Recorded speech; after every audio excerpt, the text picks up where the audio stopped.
Bismillahirrahmanirrahim. Assalamualaikum warahmatullahi wabarakatuh. Alhamdulillahi rabbil alamin. Wassalatu wassalam ala sayyidina Muhammad wa ala alihi wa sahbihi ajma'in. Rabbi syrah li sadri wa yassir li amri wahlul 'uqdatam min lisani yafqahu qawli. Allahumma aftah alaina hikmataka wanshur alaina min khazaini rahmatika ya arhamar rahimin. Allahumma nawwir qulubana binuri hidayatik kama nawwartal arda binuri syamsika abadan abada. Waftah masami'a qulubina lidhikrika wa ta'ata rasulika wa amalan bi kitabika ya rabbal alamin. Walhamdulillahi rabbil alamin. Alhamdulillah, muslimin dan muslimat, kita masih lagi dipanjangkan umur oleh Allah. Diberi kesempatan untuk sama-sama dapat kita hadir ke masjid ini kerana Allah Ta'ala sama-sama kita tunaikan solat fardu maghrib dan isyak secara berjemaah dan sama-sama dapat kita berada dalam kuliah tafsir Al-Quran pada malam ini. Kita doakan mudah-mudahan kita dapat pahala, dapat ilmu, dapat beramal sama-sama insya-Allah. Malam ni tuan-tuan kita sambung suratul Hasyr termasuk kepada ayat yang ke-6. Tuan-tuan buka Al-Quran muka surat 545, sama-sama kita bacakan suratul Hasyr.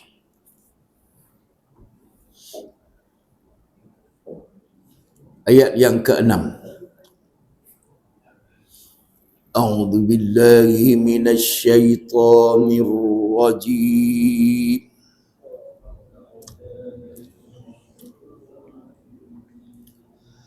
Bismillahirrahmanirrahim.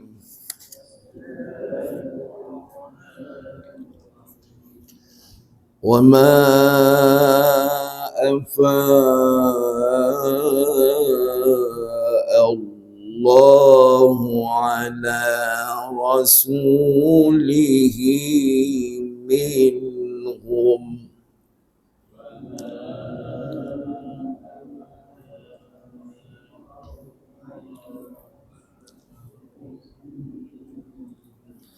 فما أوجفتم عليه من خيل ولا ركاب ولكن الله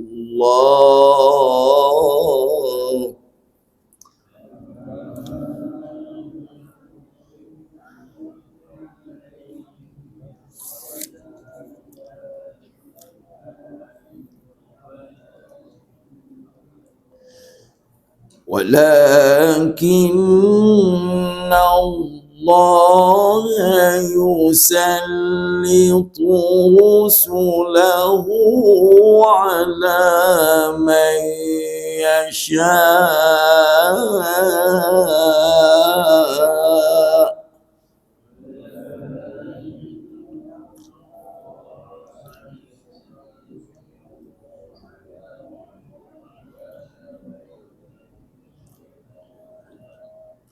والله على كل شيء قدير.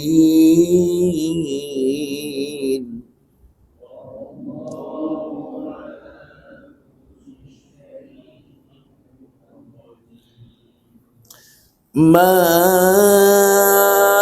أفاء الله على رسوله من أهل القرى فلله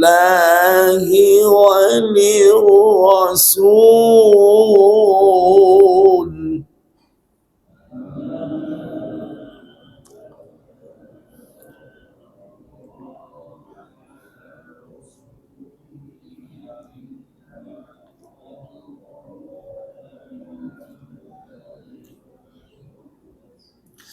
وللرسول ولذي القربى واليتامى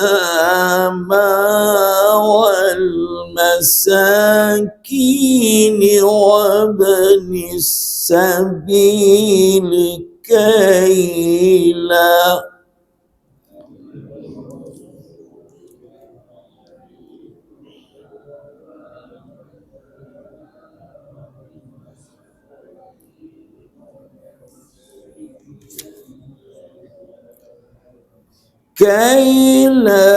يكون دولة بين الأغنياء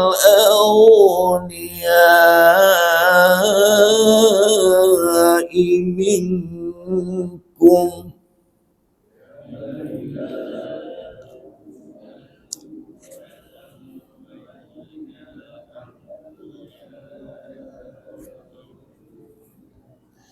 وما آتاكم الرسول فخذوه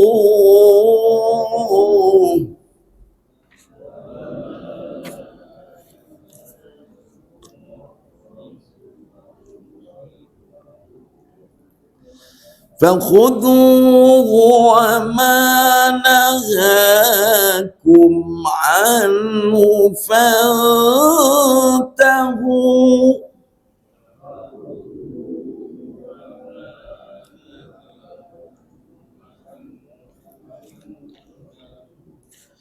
واتقوا الله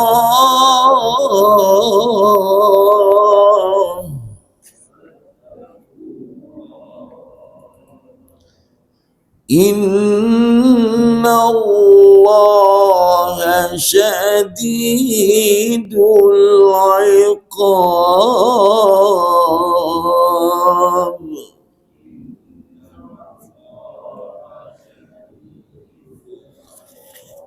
صدق الله العظيم.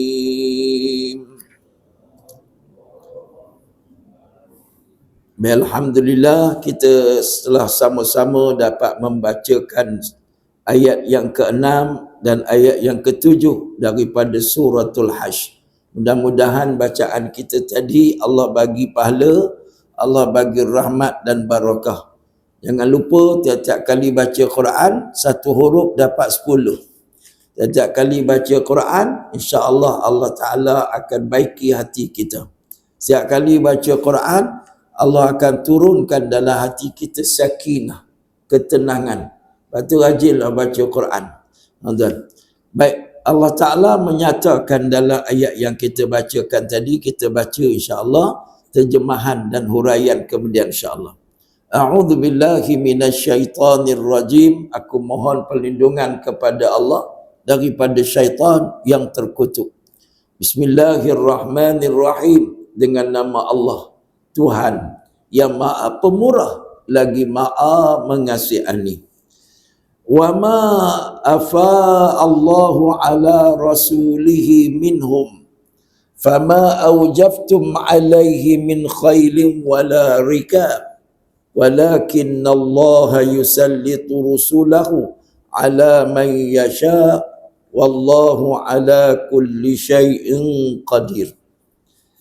Dan mengenai harta rampasan al-fai yang telah diberikan oleh Allah kepada Rasulnya daripada harta-harta musuh, yakni yang untuk mendapatkannya kamu telah mengerahkan kuda ataupun unta, tetapi Allah Ta'ala telah memberi kekuasaan kepada Rasulnya terhadap siapa yang dikehendakinya. Allah Maha Kuasa atas segala sesuatu. Ma afa Allahu ala rasulihi min ahlil qura falillahi walir rasul walidil qurba wal yatama wal masakin wabnis sabil kay la yakuna dulatan bainal aghniya'i minkum wa ma atakumur rasul fakhudhuhu wa ma nahakum anhu fantahu wattaqullaha innallaha syadidul iqab. Maksudnya, dan harta rampasan faid yang telah diberikan oleh Allah pada Rasulnya yang berasal daripada penduduk kota, dusun, semata-mata adalah untuk Allah dan Rasulullah serta kaum kerabatnya serta anak yatim, orang miskin dan orang-orang yang bermusafir, yakni Ibnu Sabil, supaya harta itu tidaklah hanya beredar di antara orang-orang kaya sahaja, dan apa sahaja yang dianjurkan atau disuruh diajarkan oleh Rasulullah sallallahu alaihi wasallam kepada kamu, terimalah tanpa ragu. Demikian pula apa yang dilarang, maka hendaklah kamu tinggalkan. Dan bertakwalah kamu kepada Allah, yakni dalam mematuhi semua perintah Allah. Sesungguhnya Allah maha keras dan maha ngeri seksanya. Sidang jamaah rahimakumullah. Alhamdulillah, kita telah sama-sama membacakan terjemahan daripada ayat-ayat yang telah kita bacakan tadi. Kata Imam Ahmad Ibn Hanbal, dia kata Sayyidina Umar radhiyallahu anhu berkata, rampasan perang daripada kekayaan yang dimiliki oleh Bani Nadir, orang Yahudi yang dikalahkan, adalah termasuklah daripadanya al-fai yang diberikan oleh Allah dan Rasulnya tanpa mengerahkan pasukan berkuda ataupun barisan kenderaan unta. Kerana itu khusus untuk Rasulullah sallallahu alaihi wasallam, sehingga Rasulullah mengambil daripada al-fai itu satu bahagian untuk perbelanjaan keluarganya dalam satu tahun. Kemudian bakinya digunakan untuk persiapan untuk ketenteraan dan persenjataan kaum muslimin. Tuan-tuan, kita belajar satu istilah dalam ayat yang kita bacakan tadi, iaitu al-fai. Al-fai. Dalam Al-Quranul Karim, Allah cerita ada 3 kategori berkaitan dengan harta rampasan. Selalu kita dengar al-anfal. Al-anfal, iaitu harta yang dirampas juga daripada orang kafir. Kemudian yang kedua, kita selalu dengar perkataan ghanimah. Dan sekarang kita dengar perkataan al-fai. Jadi tuan-tuan, harta rampasan perang ini adalah dia budaya daripada sejak zaman berzaman dululah. Jadi orang pernah tanya tentang harta rampasan perang kat Nabi. Yas'alunaka 'anil anfal. Mereka tanya pada Rasulullah tentang bila perang musuh kalah, tawan, harta perang ni boleh ambil. Jadi Allah menyatakan qulil anfalu lillahi war rasul. Katakanlah harta rampasan perang ni untuk Allah, terserahlah pada Allah, terah pada Rasul. Kamu kumpulkan dulu, biar Allah dan Rasul menentukan pembahagian. Itu maksudnya. Nabi SAW suruh sahabat kumpul dulu, aku bagi. Bukan dia orang bagi, aku bagi. Fattaqullah wa aslihu dhata bainikum wa ati'ullaha wa rasulahu in kuntum mu'minin. Dan hendaklah kamu takwa kepada Allah, hendaklah kamu buat baik, perbaikilah hubungan sesama kamu. Wa aslihu dhata bainikum ni, kamu sama-sama kamu ni betulkan niat perbaiki hubungan. Jangan ada cemburu, dendam. Kita orang Islam ni tuan-tuan kena sentiasa fikir macam mana nak aslihu bainakum dhata bainikum ni, atau dalam ayat lain aslihu baina akhawaikum, perbaiki hubungan sesama saudara ni. Jangan kita sama Islam ni bergaduh sepanjang masa. Jangan kita sama Islam masa muka. Kan kadang-kadang duduk satu surau tak lagi kau dulu lepas Allahu akbar. Tak dulu kau kata aku Allahu akbar. Biasalah. Kalau kata tak perahu boleh berundur telajak, kata buruk padahnya maafkanlah. Buat macam mana? Ada tuan-tuan kita orang banyak. Dia gaya cakap tak serupa. Orang Kedah ni kalau bagi orang lain dia anggap kasar. Tuan-tuan kan, awak anak hang buah tak sanggup. Buah macam peluru. Nanti orang Selangor. Dia pun balik menangis, bang jom balik. Kata mak cakap anak kita binatang buas. Kan. Ada hal buah ni maknanya lasak. Orang Kedah ni kalau buah anak hang buah ni. Lasak. Kalau kampung saya ni dia panggil hang ni terbih. Anak siapa ni macam peluru terbih. Sana lopak sini. Jaga anak. Udah ada orang tua-tua, kalau budak comel dia panggil uduh. Ini satu budaya. Orang tua-tua belah kampung saya tu, dah anak siapa hitam sangat ni uduh. Jumpa tahu mana? Jumpa tahu mana ni tuan-tuan? Biasa dah. Oh, jumpa tahu mana? Ada anak kita comel kami lagi. Dia kata uduhnya. Dia masa kecil uduh. Kita tahu dah kita handsome. Tapi maknanya itu gurau orang tua-tua yang menyakitkan hati. Allahu Akbar. Tapi itu gaya orang kampung. Sebab tu tuan-tuan kita maaf-maaf lah. Buat macam mana budaya dia? Allahumma salli ala Sayyidina Muhammad. Jadi Allah Ta'ala suruh taatlah kamu kepada Allah. Sebab hati orang pasar ni tak puas hati. Tuan-tuan bagi projek sampai bila tak puas hati? Ghanimah ni bagi pangkat ni tak puas hati. Tak puas hati. Dalam perang pun sama. Itu dia panggil Al-Anfal. Dan juga tuan-tuan ghanimah kan. Jadi Allah Ta'ala sebut fakulu mimma ghanimtum halalan tayyiba wattaqullah innallaha ghafurur rahim dalam surah Al-Anfal juga. Jadi ayat 1 ni ayat 69. Allah Ta'ala kata makanlah bila kamu perang, kamu kalahkan musuh lari tinggal kamu tu sembelih makan. Kambing sembelih makan. Halal, tayyibah, baik, tak ada masalah. Tapi kamu kena takwa kepada Allah Ta'ala. Sebab apa? Ada orang dia ambil tanpa takwa. Maknanya dia curi dulu. Tak boleh. Ni macam kita buat urusan.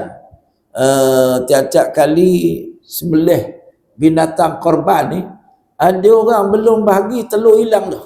Kan? Ini pelik sungguh kan. Takwalah kamu pada Allah. Yang kamu nak ambil telur tu, telur kambing, telur lembu tu, itu sebenarnya belum dia agih. Ini milik kepada orang yang buat korban. Minta izin dulu. Kan? Kadang-kadang setengah orang tu bila kumpul-kumpul lah, telur hilang semua. Kan? Sebab tak takwa kepada Allah. Yang ambil satu masalah. Kami minta dulu nak buat lari kepala. Setengah kumpul-kumpul, hilang kepala dulu. Astagfirullahalazim. Berlaku. Sebab ada orang tamak halaba. Lepas tu Allah sebut bila kumpul antara pasal perang ni, fattaqullah. Jadi tuan-tuan, ulama menyebut apa beza antara Al-Anfal dan juga Al-Ghanimah dan juga Al-Fai.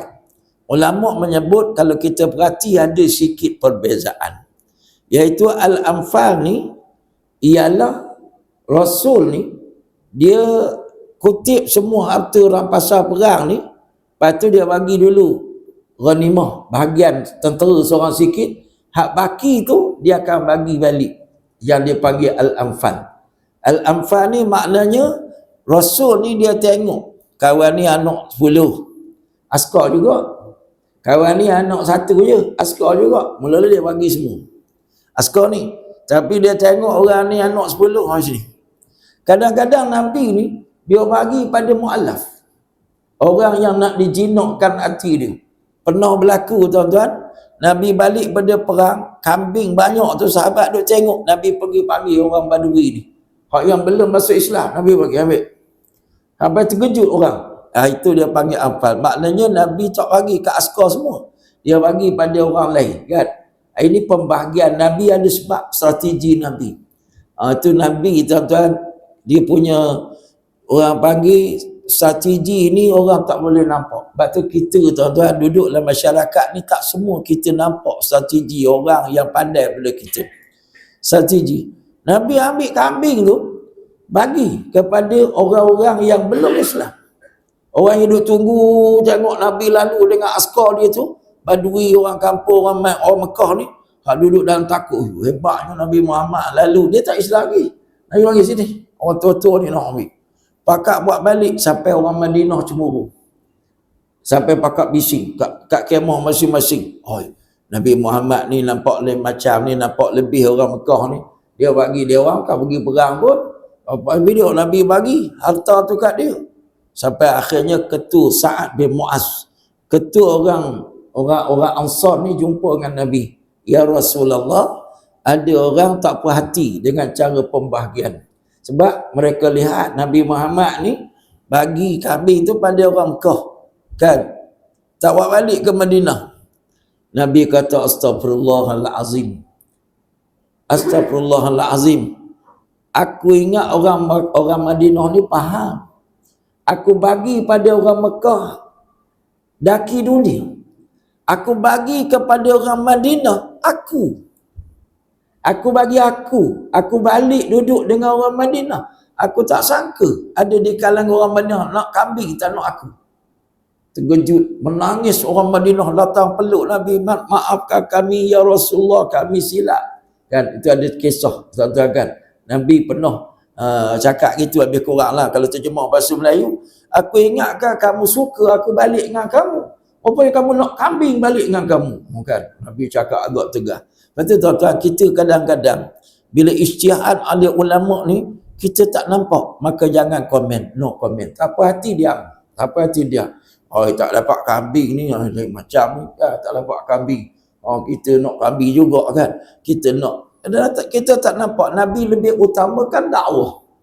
Dengan sebab kambing tu, orang tu balik cerita apa? Rasulullah bagi. Rasulullah bagi kat engkau? Kan dia tu musuh. Kan dia tu jahat. Orang dulu termakan dengan Abu Lahab, Abu Jahal tu kan.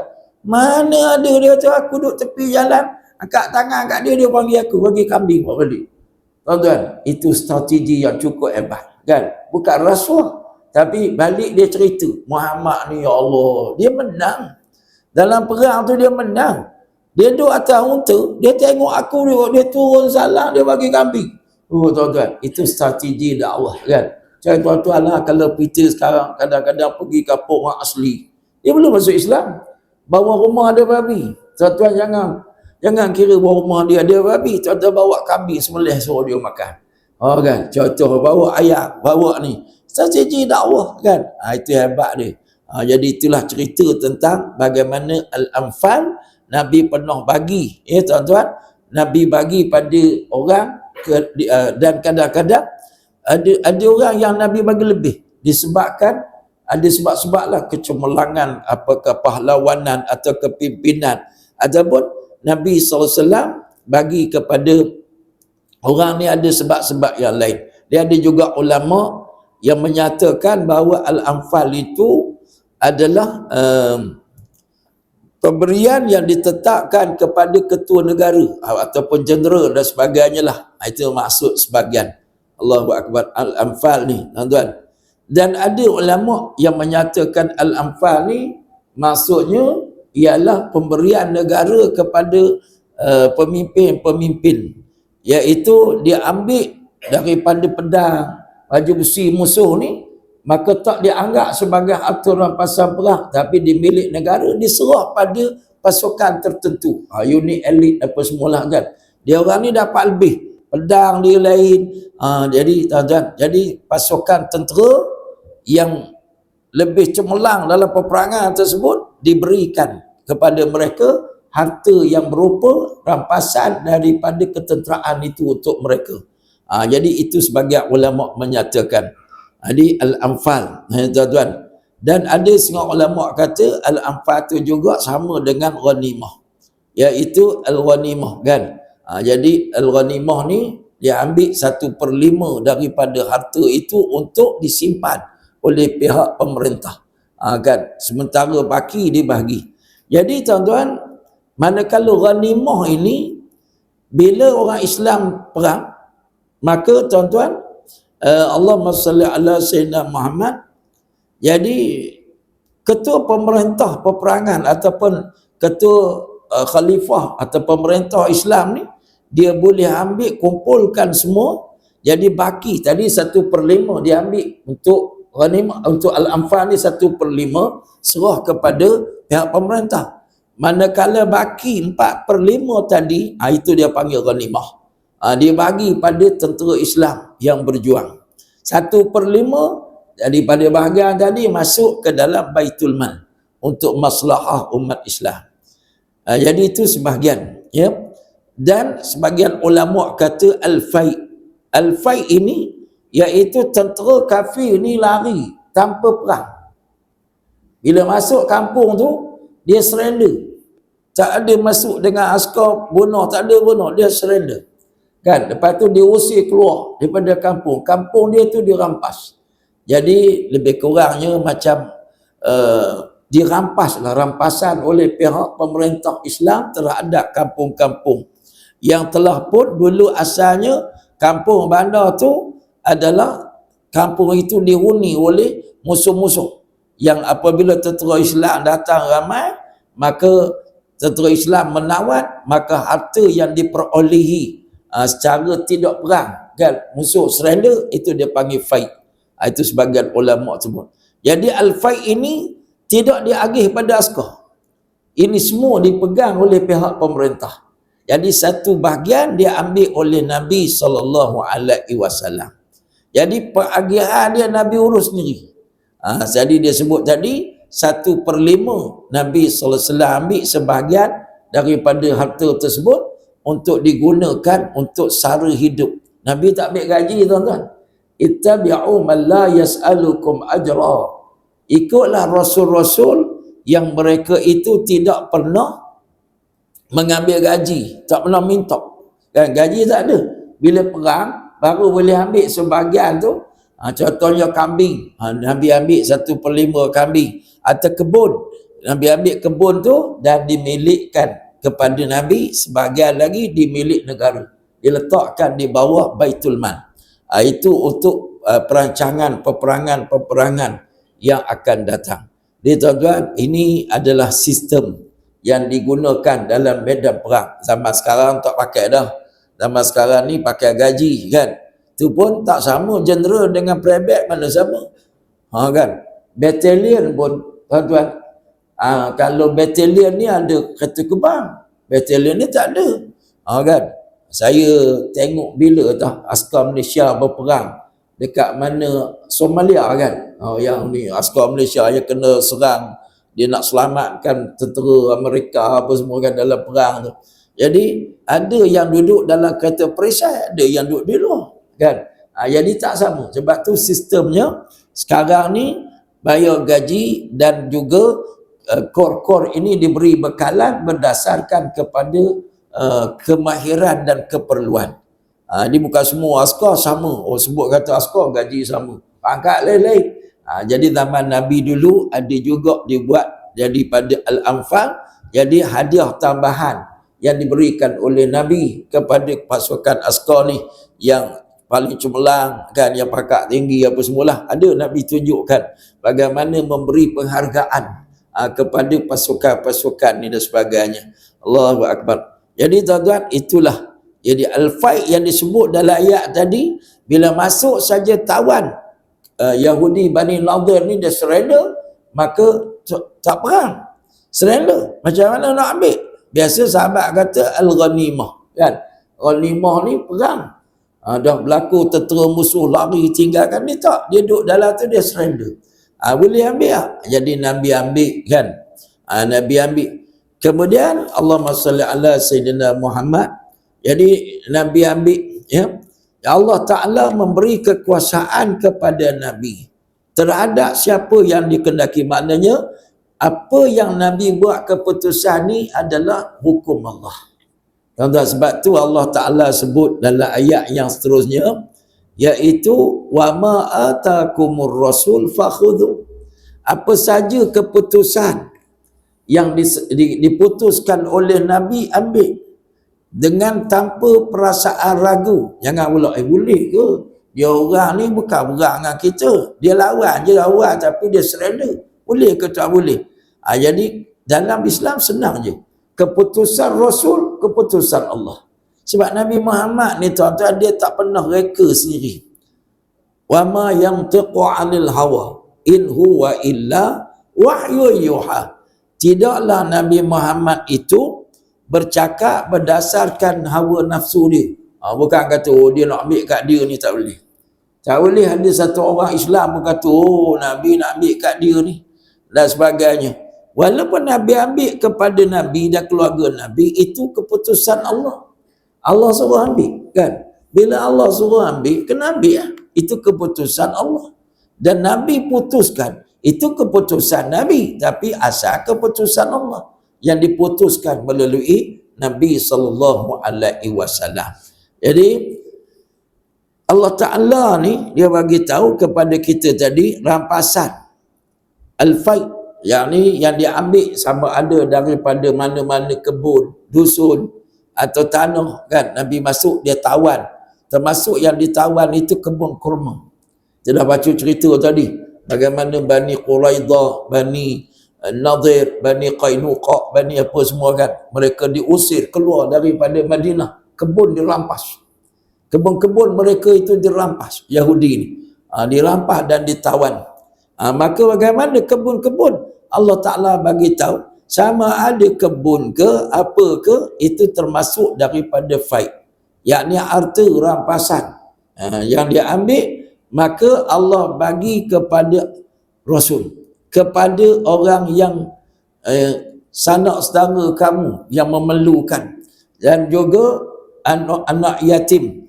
Dan juga Ibn Sabil. Yang tak pergi perang ni banyak. Bukan kata semua orang Islam pergi perang. Di Mekah, Madinah, di Madinah tu ada orang tua yang tak pergi perang. Jadi takkan bila dah perang menang, orang tu nak kerajaan nak bagi bantuan, nak ambil mana? Tuan-tuan, maka Nabi SAW putuskan kebun-kebun ni, ada sebahagian kebun Yahudi apa semua tu, hasilnya dia ambil dan dibawa balik ke Madinah, diberikan kepada fakir miskin. Ini tuan-tuan, Allah Ta'ala bagi tahu tujuan dia, kaila yakuna dulatan bainal aghniya'i minkum. Dalam Islam ni tuan-tuan, Allah bagi satu garis panduan, harta tidak boleh beredar di kalangan orang kaya saja. Harta ni dia kena pusing. Orang yang ada kekayaan dia kena keluarkan zakat. Orang yang ada kekayaan dia kena bagi sedekah. Tentera ni bila dia masuk perang, dia masa tu ada kekayaan. Dia jangan kata kita askar ini sebab rampasan banyak boleh banyak, tak. Boleh seorang sikit. Dalam Islam dia bagi, Nabi bagi. Tapi hak yang baki tu orang lain yang miskin, anak yatim boleh tumpang juga. Itulah tujuan kerajaan Islam.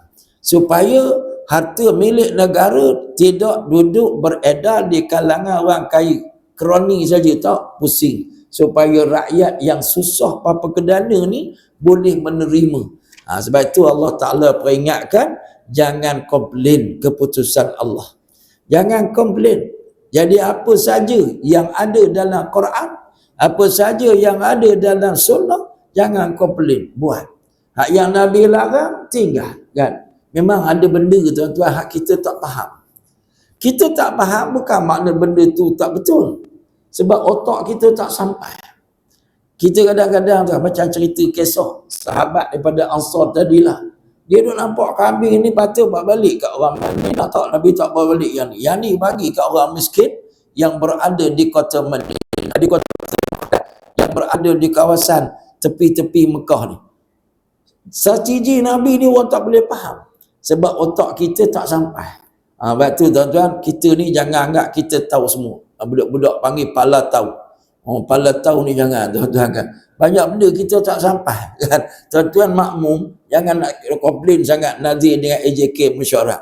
Kita dah bagi mandat buat putusan-putusan ni, ada orang kaki komplain ni. Oh, kita buat persiapan semua dah kan. Contohlah kita nak buat kacau bubur Asyura, kan, bersih yang dipilih. Dia komplain, apalah bubur Asyura ni bid'ah khurafat. Pula kan. Dia komplain, yang kau jangan pala tahu, kau seorang tahu sudah, kami nak buat kenduri, nak makan. Kan, ada orang kata, buat bubur Asyura boleh Ustaz? Apa tak boleh, makan je lah. Cuma kau jangan buat bubur Asyura dengan ada hadis palsu. Kan, tak boleh. Barang siapa kacau bubur Asyura, dalam perutnya ada bubur Asyura, mati masuk syurga. Inilah dosanya. Kan. Dia tak ada hadis pun. Ada hadis nak kacau bubur. Tuan-tuan nak buat bubur besi Jawa, banyak buat. Ada masjid gotong royong. Adalah masalah. Dia termasuk dalam memberi makan. Gotong royong. Apa yang penting kerjasama. Contohnya lah kan.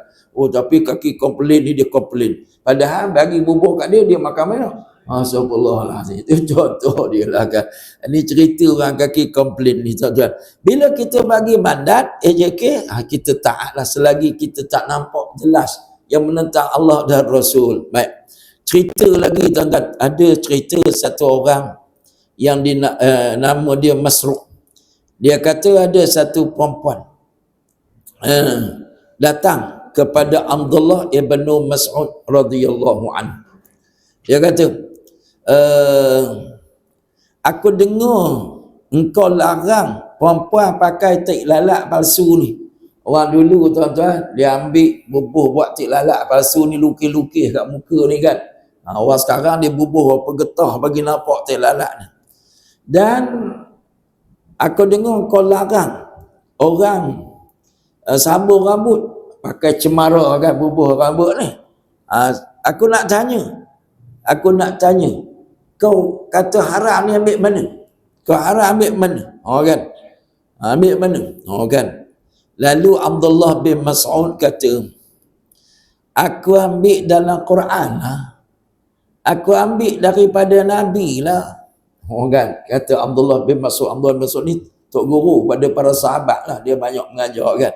Lalu perempuan ni dia suka pakai sanggul bercemara ni. Tuan-tuan kan. Dia nak, orang perempuan kan suka make up. Perempuan suka make up kan. Kalau make up, tik lalat palsu, tik lalat pun nak boleh muka. Tik lalat palsu ni kan. Lalu perempuan kata, aku ni baca Quran daripada awal sampai habis. Aku tak jumpa pun cerita cemara tak ada, cerita tik lalat pun tak ada. Allahu Akbar. Kata Abdullah bin Mas'ud, kau pernah jumpa tak ayat ni? Wa ma atakumur rasul fakhudhuh wa ma nahakum anhu fantahu. Apa yang Nabi suruh ambil, apa Nabi larang tinggal. Kau baca? Perempuan ni pun jawab, aku baca tu ayat tu aku jumpa. Kata Abdullah ibn Mas'ud, aku dengar sendiri Nabi larang perempuan sambung rambut dia tu. Dia pergi ambil rambut palsu, dia pakai bagi nampak besar, sanggul besar. Kan dulu orang dulu kan suka sanggul besar kan. Sanggul. Dulu sanggul sarang tebuan ke apa semua dia buat patah. Ramai lagi kan. Dan aku dengar Nabi larang orang yang pergi buat tik lalat palsu nak bagi nampak cantik. Dulu kan ada orang menjadi penyanyi kan, ada tik lalat tu original. Kita ni tuan-tuan saja bubuh bagi nampak tik lalat kan. Tik lalat original tak apa. Saya cucu saya selalu bila kita tak pakai baju, "No, ni apa Wan? Tik lalat berak kat Wan ke?" Kan cucu. Ya kan. Kita dulu ada tik lalat biasa kan. Dulu tik lalat di muka tu orang panggil pemanis muka. Kan Nabi pernah sebut kun syamatan bainan nas. Hendaklah kamu jadi seperti tik lalat di muka di hadapan manusia. Tuan-tuan kalau orang tak faham dia Nabi ni, dia kena pakai tik lalat juga Ustaz. Sebab Nabi besar jadilah ada tik lalat di muka tak? Nabi kata jadilah kamu seperti orang yang ada tik lalat di muka. Yakni orang ni kalau orang ada tik lalat dia pemanis muka. Duduk depan orang tengok dia, nampak ada seri kan. Kamu duduk dengan orang macam tu lah. Biarlah orang tengok muka kau tu macam orang ada tik lalat di muka, ada manisnya, ada segoknya, ada adabnya, sopan santunnya. Orang tengok pada jauh, ini umat aku. Tu maksud syamatan bainan nas. Baik, jadi tuan-tuan, aku ni dengar Nabi larang perempuan sambung rambut cemara ni. Aku juga mendengar Nabi larang buat tahi lalat palsu. Dan Nabi larang perempuan mengasah gigi. Dulu-dulu kan tuan-tuan dia asah gigi untuk cantik ni. Pengantin kan dulu. Dulu kalau orang nak kenuri kahwin, apa dia buat? Panggil inilah mak andam. Sekarang lagi haram tuan-tuan, pak andam. Pak andam ni berdosa besar lah. Siapa-siapa yang bagi anak dia diandam, pak andam berdosa.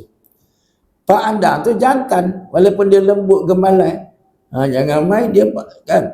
Oh, saya dulu masuk TV tuan-tuan. Oh, masuk TV yang andam saya hak lembut ni. Oh, tapi tak apa, saya laki-laki. Oh, bagus dia ni. Tiap-tiap kali sambil duduk bedak-bedak saya ni, oh kan, tanya hukum-hukum. Oh, tanya hukum. Ustaz, kalau kita buat macam ni boleh macam ni? Oh, kan, dia lembut tuan-tuan kan. Kita laki-laki tak apa kan. Kalau dia pegang perempuan macam mana? Nak tahu kan? Ada juru make up ni. Allahumma salli ala sayyidina Muhammad. Dia larang. Dulu-dulu ada orang bila nak kahwin, dia asal gigi kan. Orang bagi samalah macam-macam dulu kan. Nabi larang. Nabi larang orang yang macam ni. Allahu Akbar. Lalu perempuan ni tak puas hati. Perempuan ni tak puas hati. Dia kata, dia kata, mungkin kau larang kami, bini kau, mesti dia sambung rambut juga ada cemara kan. Abdullah bin Mas'ud dia kata, kalau gitu pergilah rumah aku, pergi tengok bini aku. Ya, tak apa hati, tuan-tuan. Saya ingat saya kuliah kat masjid negeri itu, muslimat ramai, makcik-makcik. Lepas kuliah ni saya pun pergilah kat kereta. Setengah jam bini saya tak sampai. Saya kata, bini saya pergi mana kan? Rupanya makcik tu komen dia, ustaz cakap tadi dia buat tak kat rumah. Oh kan. Oh, tak puas hati dia. Kita cerita hubungan suami isteri macam ni. Tak puas hati. Dia tanya, ustaz kalau macam ni. Oh kan. Oh, jangan main-main. Tak puas hati, tak apa, biasa kan. Okey, kita bagi lalu abang Bilal untuk azan dulu. InsyaAllah kita sambung ayat ni insyaAllah. Allahumma salli ala Sayyidina Muhammad wa ala ahli Sayyidina Muhammad. Jadi Abdullah bin Mas'ud kata, pergilah masuk tengok. Pergi masuk tengok. Makcik ni pun masuk. Dia tengok bini Abdullah bin Mas'ud ni, lepas tu dia kata tak ada kan. Tuan-tuan, saya cerita kisah ni sebab penting. Sekarang ni dah ada trend ada servis cabut bulu kening. Tu banyak pengantin hari dia kahwin berdosa, dilaknat oleh Allah. Bulu kening ni mana boleh cabut? Dilaknat oleh Allah. Kita tengok kadang-kadang sampai akhirnya dia buang bulu kening lama tu, dia bubuh bulu kening baru. Kan pelik ni tuan-tuan. Nanti ni kita kalau hari kenduri kahwin, kita minta orang doa, barakallahu lakuma wa baraka alaikuma wa jama'a bainakuma fi khair. Allah berkati kamu, Allah berkati kamu berdua ni, dan Allah turunkan berkat pada kamu berdua, dan Allah himpunkan kamu berdua dalam kebaikan. Tapi dia buat benda yang mendatangkan laknat. Nabi kata, la'anallah, Allah laknat orang yang cabut bulu kening. Allah laknat orang yang mencacah tatu ataupun tanam, buat macam bentuk tek lalat tu lah. Tatu ni termasuklah buat bentuk tek lalat kan, nak bagai dan sebagainya lah. Dan juga Allah laknat kepada orang yang mengasah gigi. Disebut dalam hadis Bukhari. Sebab mereka ini mengubah ciptaan Allah dan mereka tak syukur pada Allah. Sekarang ada satu trend, dia ganti bulu kening ni dengan bulu kening yang ada gam. Tahan sampai berapa bulan, mandi wajib tak sah. Kan ada sekarang ni, saya tengok dalam TV tu, Pak Andam tengah promosi, kita boleh ubah style bulu kening anda. Tuan-tuan, bulu kening ni Tuhan yang bagi, apa pula tak syukur? Kita nak bulu kening macam mana? Inilah bulu kening kita. Lainlah kalau terbakar tuan-tuan. Nak buat macam mana kan? Keluarga saya, bulu kening dia mesti lebih hujung ni. Ini adalah pusaka. Bapak saya macam ni, pakcik saya macam ni. Anak-anak saya kan. Kata, kenapa bulu kening abah ni lebih gini? Ini atuk kau dulu macam ni ya. Dia ada bulu kening yang macam ni. Jangan kita hidup cukur tak tu ada. Tuan-tuan, ada bulu kening yang Rasulullah ni, bulu kening Nabi seolah-olah bersambung. Seolah-olah bulu kening dengan ni, bulu kening ni bersambung. Seolah-olah. kan. Cucu saya ada seorang, bulu kening dia dekat-dekat nak bersambung kan. Cucu saya seorang kan, macam tu. Jadi Tuhan bagi, tuan kan. Ada orang bulu kening dia jarang sangat. Tapi yang haram ialah cukur bulu kening. Cabut bulu kening lagi haram. Cabut bulu ketiak, tuan-tuan. Ini bulu ketiak biar panjang, bulu kening kita cabut nak menuri kahwin. Itu suruh tu imam, ya Allah berkatilah pengantin ini. Dia dilaknat oleh Allah. Dah tu tak semayang lagi kan. Jaga-jagalah tuan-tuan. Kita raja ya. Macam mana? Panjang masuk mata.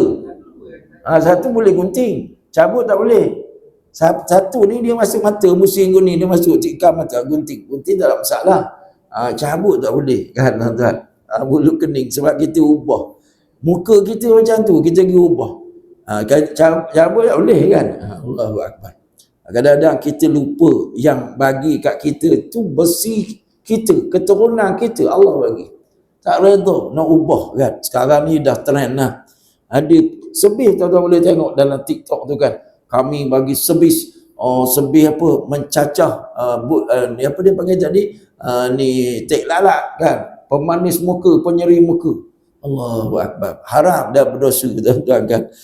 Jadi kata Abdullah ibn Mas'ud, bila makcik tu kata tadi, aku nak, mungkin bini kau buat kot. Kan? Bini kau buat kot, aku nak tengok. Tak puas hati, Abdullah bin Mas'ud suruh masuk tengok. Lepas tu ustaz ni tuan-tuan, satu cabaran. Orang nak tengok bini dengan anak-anak dia. Bini dengan anak-anak ni kan, kalau ustaz tu berjubah serban, bini tak tahu pakai seluar Yankee. Jangan kacau tuan-tuan kan. Orang kata pirah, cakap banyak kan. Jadi Abdullah bin Mas'ud kata, adakah kamu tak dengar bagaimana wasiat Nabi Syuaib? Nabi Syuaib ni dia kata apa? Aku tidak akan menyalahi apa yang aku larang kepada kamu. Ini Nabi Syuaib selalu usah. Kalau aku cakap, aku kata tak boleh, aku tak buat. Kalau aku suruh, aku buat. Sebab tu kita dalam Islam ni bukan kata ulama saja, kita pun sama. Tuan-tuan, jadi cikgu disiplin dekat sekolah. Tuan-tuan, tak lagi budak isap rokok. Jangan isap rokok. Ini cikgu disiplin tangkap budak isap rokok. Siapa aja awak isap rokok? Cikgu kan? Astagfirullahalazim kan. Kita tak bagi budak-budak ni perangai huduh. Tengok budak-budak, tengok kita dengan dia huduh kita lagi. Kan? Kita kata, kenapa awak ni tak disiplin masuk kelas lambat? Tapi yang masuk kelas lambat hari-hari kita. Budak tengok pukul 7.30, pukul 8 baru cikgu tergih-gih masuk. Budak tu pergi tanah, masuk kena marah. Kenapa awak lambat? Budak tu nak cakap apa? Sebab cikgu saya lagi lambat pada saya kan. Itu contoh dia tuan-tuan kan. Kita nak suruh budak bagi salam, kita bagi salam tu. Budak-budak kalau kita bagi salam kat dia, lepas ni jumpa confirm dia bagi salam awal kat kita kan. Kita tegur dia elok-elok, gosok belakang. Lepas ni dia respect kat kita kan. Ini kita tengking dia, kita cakap kenapa kamu bodoh sangat, apa semua. Lepas tu nak suruh budak ni cakap, awak kena bersopan satu. Budak tertirah kan. Astagfirullahalazim. Ada satu budak, dia datang jumpa saya. Ustaz, ya, saya nak tanyalah, adakah kewajipan solat berjemaah ni hanya untuk pelajar saja? Kenapa kamu tanya? Saya tengok cikgu ramai tak pergi sembahyang jemaah pun. Sedap budak tanya tuan-tuan kan. Allahu Akbar kan. Waktu zuhur tu kan, budak-budak semua kalau kelang kabut nak solat kan. Budak cikgu-cikgu start kata bum balik kan. Padahal masuk zuhur dah. Apa salah solat dulu? Lainlah kalau ada cepat nak kena pergi hantar anak ke apa semua tak. Allahu Akbar, macam-macam lah. Sebab tu tuan-tuan, kita ni kena cakap apa yang apa kita bahasa budak sekarang ni kata, sendiri bikin baru cakap. Kan. Tuan-tuan, jangan cakap tak serupa bikin. Jangan cakap tak serupa bikin. Allahu Akbar. Rasulullah sallallahu alaihi wasallam bersabda, "Idza amartukum bi amrin fa'tu minhu mastata'tum wa man nahaitukum anhu fajtanibuh." Kalau aku suruh kamu buat sesuatu, jangan tanya, buat sedaya upaya. Buatlah sedaya upaya. Sebab Nabi kalau dia suruh, kalau tak wajib mesti sunat. Dua. Nabi takkan suruh benda haram. Kalau benda tu ada dalam suruhan Nabi, betul ulama dia buat kaedah. Dia kata setiap suruhan Nabi wajib asalnya, selagi belum ada dalil yang memesongkan dari wajib kepada sunat. Kan? Jadi wajah istidlal dia panggil. Bagaimana kita nak berdalil daripada hadis ni? Al-amrul wujub. Asalnya suruh, nampak itu adalah wajib. Kalau tengok kemudian tiba-tiba ada dalil lain yang menunjukkan sunat, baru jadi sunat. Jadi Nabi kata kalau aku suruh, jangan tanya, buat dulu. Buat. Jangan jadi macam Bani Israel. Nabi Musa suruh sembelih, kan? Bila Nabi Musa suruh sembelih, innallaha ya'murukum an tadhbahu baqarah. Bila disuruh sembelih lembu, maka dia kata, apa pula kes ni, kes bunuh. Seorang tu seorang ni dibunuh. Jadi orang mati ni dibunuh, dia orang suruh Nabi Musa settle kes tu. Nabi Musa kata, kalau kamu nak bagi kes ni selesai, Allah suruh kamu pergi sembelih seekor lembu dulu. Orang kata, atattakhiduna udwan, kau ni olok-olok ke? Ni kes bunuh. Apa pula kaitan dengan lembu sembelih lembu? Kan? Nabi Musa kata, melihlah lembu dulu. Dia aku tahulah nak buat apa, kan? Lepas tu datang pula sebagian, lembu tu warna apa? Lembu warna apa? Kan? Jadi Nabi Musa pun dah jadi asalnya sebelah lembu apa boleh. Sebab tanya, Nabi Musa kata Allah suruh baqaratun safra, lembu warna kuning. Dah jadi payah. Tadi lembu hitam boleh, putih boleh, sekarang lembu kuning. Seorang lagi tak puas hati. Rasa pula kalau lembu ada sifat dia. Sifat lembu tu dah kuning tu pun dah payah dah, kan? Kuning tu pun payah dah. Nak tanya pula, Nabi Musa kata Allah bagi satu syarat lagi. Lembu ni tak pernah digunakan untuk pertanian. Lembu tu bukan lembu yang kamu suruh tarik sana tarik sini. Lembu tak pernah kerja tu. Kan jadi susah. Akhirnya sembelih jugalah, kan? Asalnya. Lepas tu Nabi pesan jangan jadi macam Bani Israel. Banyak rewel, banyak tanya. Asalnya sikit je sembelih lembu dah. Lepas tu Nabi Musa ambil daging lembu tadi, dia pergi letak kepada si mati, dia tempuhkan pada si mati. Ni satu mukjizat Nabi Musa. Dia ambil daging lembu tu, dia pergi letak kepada si mati itu pun bangun. Lepas tu tanya siapa bunuh dia? Tanya dia siapa bunuh dia, kan? Jadi pernah orang mati itu dibangkitkan. Bangkit, kemudian dia bagi tahu siapa bunuh dia. Itu cerita dalam Quran lah. Kan? Jadi jangan jadi macam kaum Bani Israel. Allah Ta'ala suruh buat je lah, kan? Akan payah pun. Kalau tak larat buat, tak larat tak apalah. Apa saja. Jadi kalau aku larang, tinggal. Jangan tanya kenapa, why. Kenapa tak boleh? Kalau kita babi ni, kenapa tak boleh makan ni? Babi ni orang kata tak boleh makan sebab ada cacing kerawit dalam tu. Cacing pita, kan? Pandai-pandai je. Ada satu orang Cina, dia kata orang Melayu ni pandai-pandai. Dia kata, orang Melayu kata penyakit lah. Apek tua tu makan babi banyak. Sihat walafiat je. Dia bukan sebab sakit. Saya pernah jogging dengan apek Cina, umur 75. Jogging kat Taman Jubli Mas tu di Kedah, kan? Apek tu saya duduk sembang, cakap Kedah pasal, kan? Pakai seluar pendek sebab dia apek. Saya pakai seluar trek, kan? Dia jogging dengan cucu dia, kan? Apek, umur berapa apek? Saya. Dia kata, cuba ustaz teka. Saya kata, tengok macam 60-an. Tak ada, saya 75 ustaz. 75 kuat jogging. Saya, anak saya bagi makan. Adalah dia makan tu makan ni, saya kuat lagi, kan? Tapi dia tak sebut Alhamdulillah je lah, kan? Dia apek, kan, tuan-tuan? Apek makan babi, makan. Tuan-tuan, kan? Ada orang tu makan babi pendek umur. Apek tu semua makan babi. Bukan sebab cacing pita, tak. Benda haram. Benda tak boleh makan. Allah Ta'ala uji babi dengan ternak kancil, payah kancil lagi. Ternak rusa tu payah, tuan-tuan. Rusa tu mahal sekarang, kan? Babi belakang rumah saya, babi banyak. Tuan-tuan pergi nak tengok babi yang belang-belang. Saya tak pernah tengok anak babi hutan. Bila dia keluar, saya tengok macam anak kancil belang-belang jalan, kan? Bukan terkejut, tuan-tuan. Satu hari dia datang depan rumah saya, kat rumah kami tu, kan? Taman Alam Kuala Selangor, kan? Sekali-sekali mak dia bawa raung kan, masuk dalam terkejut saya, belang-belang macam mana kancing ni kan. Oh kan, kalau silap kita kejar, kita buat kenduri kacau tu, jangan tuan-tuan, tengok hidung dia, jangan tengok belang dia, tengok hidung dia tuan-tuan. Tapi tak boleh makan. Kalau boleh makan tuan-tuan, saya bawa jala tuan-tuan kan, banyak ekor kan. Allahu Akbar. Tapi tak boleh makan. Sebab apa tak boleh makan? Sebab Allah tak bagi makan dah. Noktah. Habis.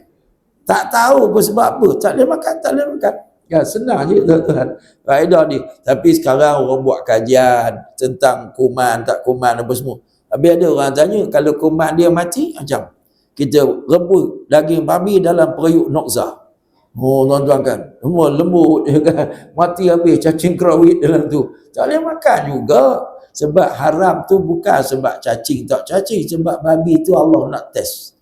Allah nak test kan. Kamu nak taat ke aku tidak kan? Allahu Akbar. Jadi tuan-tuan, senangnya Nabi kata kalau aku larang tinggallah. Jangan tanya why, tak payah. Allah larang sudah. Itu hadis riwayat Bukhari dan Muslim. Jadi tuan-tuan, kita berhenti sekadar tu, insya-Allah kita akan sambung ayat yang ke-8 dalam kuliah yang akan datang. Aqulu qali hadza wa astaghfirullahal azim li wa lakum wa lisairil muslimin wal muslimat fastaghfiruh innahu huwal ghafurur rahim. Wassalamu alaikum warahmatullahi wabarakatuh.